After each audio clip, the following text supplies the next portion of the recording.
Hi guys, ഞങ്ങളിന്ന് ജിജിയുടെ വീട്ടിലാണ് വന്നിരിക്കുന്നത്. അച്ഛനും അമ്മയുടെ ഉള്ള കാര്യം നിങ്ങൾക്ക് അറിയാലോ.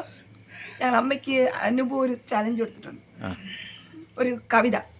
അതായത് അച്ഛന്റെ അമ്മയുടെ പ്രണയം ഇങ്ങനെ കേട്ടോണ്ടിരിക്കുമ്പോ അമ്മ നിമിഷ ഗായികയല്ലേ, അമ്മ നിമിഷ ഗായികയല്ലേ. അമ്മയ്ക്ക് ഞങ്ങൾ ചലഞ്ച് കൊടുത്തിട്ടുണ്ട്. അമ്മ കവിത എഴുതിക്കൊണ്ടിരിക്കുകയാണ്. അതിനിടയ്ക്ക് ജിജി എന്തോ കഴിച്ചോണ്ടിരിക്കുന്നുണ്ടല്ലോ. ജിജിയോട് എന്തോ ആരോ പിന്നെ 100 രൂപ മേടിച്ചിട്ട് കൊടുക്കാതെ പോലെ ഉണ്ടല്ലോ സുന്ദര കുട്ടി. എന്താ ഒരു ഒരു മുഖത്തൊരു ഇത്.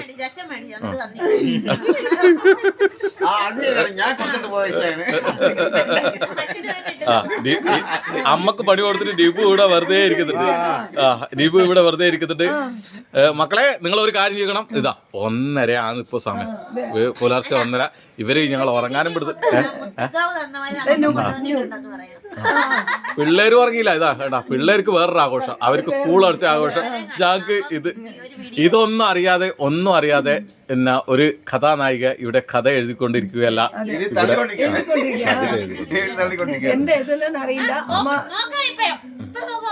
അവളിതൊന്നും ആലോചിക്കുന്നില്ല.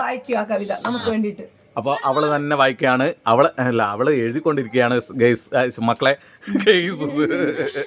അപ്പോൾ അങ്ങനെ നമ്മൾ ഇങ്ങനെ ആഘോഷമാണ്. ഇന്ന് ഫുള്ള് രാത്രി ആഘോഷമാണ് അല്ലേ. തിരുവനന്തപുരത്ത് നിന്ന് വന്ന്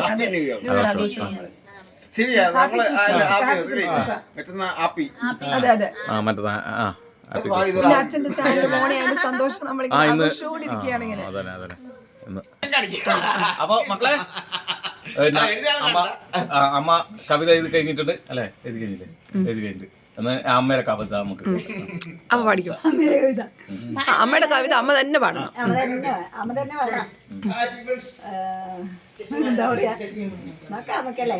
നോക്കാം. അച്ഛനടുത്തിരിക്കണം, എന്നാലേ അമ്മക്ക് കവിത ചെല്ലാൻ കഴിയുന്നു.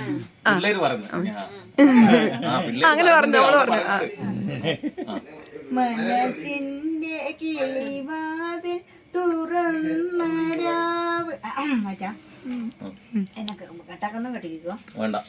മനസ്സിന്റെ കിളിവാതിൽ തുറന്നരാവ് ഒരു ദേൻകനിയായി വന്നു നിങ്ങൾ.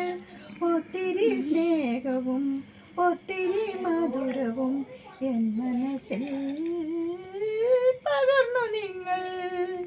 മനസ്സിന്റെ കിളിവാതിൽ തുറന്നരാവ് ഒരു തേൻ കനിയായി വന്നു നിങ്ങൾ. ഒത്തിരി സ്നേഹവും ഒത്തിരി മധുരവും എൻ മനസ്സിൽ പകർന്നു നിങ്ങൾ. കാണാതെ അറിയാതെ ഏതോ ജന്മത്തിൻ പുണ്യമാണോ അതോ മുജ്ജന്മ സുഹൃതത്തിൻ ഫലമാണോ? മുജ്ജന്മ സുഹൃതത്തിൻ ഫലമാണോ എൻ്റെ പുണ്യമാണോ? പറയൂ, നിങ്ങൾ പറയൂ, നിങ്ങൾ പറയൂ. 1:30 കഴിഞ്ഞു. ഞങ്ങൾ ഇതുവരെ ഫുഡ് കഴിച്ചില്ല. മട്ടനും ചിക്കനും എല്ലാം ആക്കി വെച്ചിട്ട് ഇത്രയും കഴിവുള്ള തള്ളെ എന്റെ അച്ഛൻ കൊണ്ടുപോയത്. എന്റെ പാട്ടെല്ലാം, എന്റെ ഏതൊരു പാട്ടെടുത്താലും സ്വയം പുകഴ്ത്തുന്നുണ്ട്. ഇത് എനിക്ക് ഞാൻ വരികൾ എഴുതുന്നുണ്ടെങ്കിൽ എന്റെ വരികിൽ ശോകം മാത്രമേ വരൂ. എന്നോട് ആരോ ചോദിച്ചിട്ടുണ്ടായിരുന്നു, നല്ലൊരു ശോക. അപ്പൊ പാട്ട് പാടി കഴിഞ്ഞു അല്ലേ? പാട്ട് പാടി അമ്മ.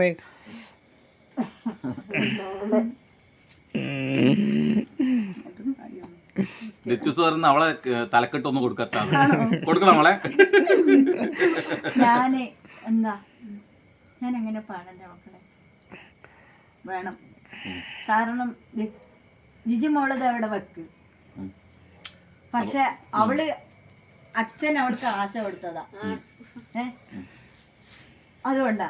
പക്ഷെ ആശംസകൾ നിങ്ങളങ്ങനെയല്ല. ഒത്തിരി എന്റെ മക്കള് തിരുവനന്തപുരത്ത് നിന്നാണ് വരുന്നത് അവക്ക് വട്ട്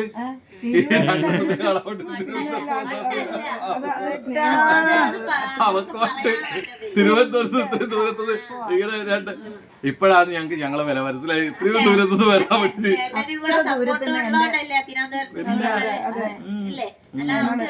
അമ്മക്ക് ഇത്തിരി പടി കൊടുക്കാൻ പറ്റത്തില്ല. അവ പത്ത് ഇവിടെ എന്നെ താടിക്കാതെ പടി. എന്റെ മോള് സത്യം പറഞ്ഞ എനിക്ക് ഒത്തിരി ശരിക്കും പറഞ്ഞ ടെൻഷൻ കയറുമ്പോ ഇപ്പോഴത്തെ അവസ്ഥ തന്നെ ലച്ചുമോളെ അവസ്ഥയാണ് എനിക്കിപ്പോ. ടെൻഷൻ കയറും. നീ ഇതൊക്കെ കാണുന്നുണ്ടാ? കുട്ടികളെ കാണാൻ ഇത്രയും ദൂരത്തുനിന്ന് ഇങ്ങനെ ഇത്തിരി എന്റെ കുഞ്ഞ് എവിടെയോ വീണ് കിടന്ന് വരുന്നതാ എന്റെ കുഞ്ഞ്. ആ കുഞ്ഞ് എന്നെ കാണാൻ വന്നപ്പോ ഞാൻ ഇതല്ലാണ്ട് ഞാൻ എങ്ങനെയായിരുന്നു അല്ലെ നമ്മള് ഒരു 1.5 കഴിഞ്ഞ് നമ്മള് ഇങ്ങനെ ഫുഡ് പോലും കഴിച്ചില്ല. ഇതുവരെ ഒന്നും കഴിച്ചില്ല.